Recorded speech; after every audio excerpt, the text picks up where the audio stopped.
Hi, I'm Sarah Zimmerman. I'm going to be advocating for the legalization of marijuana. Some benefits to legalize marijuana would be one, that it can treat and prevent various medical conditions, some of these just being epilepsy, MS, chronic pain, cancer, nausea, and others. There's actually been some studies, especially specifically to MS, where patients were given about 25 milligrams to see if it would relieve their pain, and studies have shown that there's a significant difference between patients that received the cannabis versus a placebo. Second would be public benefits from taxes. The tax dollars that we would get from selling marijuana legally can help fund education and other public health programs. And then obviously the reduction of criminal penalties, incarceration, and overdoses as well.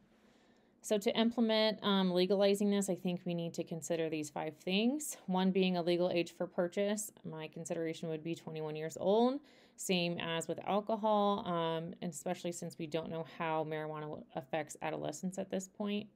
Second would be advertising regulations, again, just to kind of keep exposure limited to adolescents and youth. Third would be a taxation policy, so just some sort of tax structure to put some of the tax dollars received from selling back into the state and the community, and just trying to better programs with that. Fourth would be to regulate data collection. I think it's important to keep those that are purchasing their data, keep it safe. So we need to figure out how we keep those people anonymous in doing that. So just some sort of regulation in that area.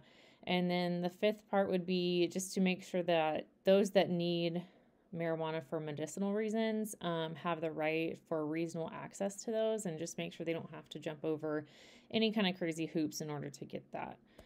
Some challenges for Indiana specifically is just like one, buy-in.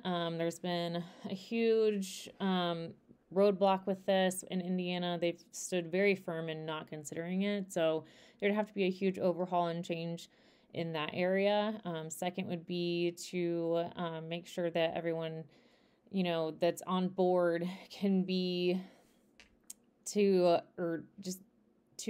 see that they have a concern of impaired drivers and how they're going to test for that and how they're going to look out for that as well. So just thinking about that aspect. And then third, just being what the long-term effects are, especially in younger people, even though, legal age of 21, that's still kind of young. So what are the long-term effects of using that? So those are just some challenges that we would have to think about before moving on.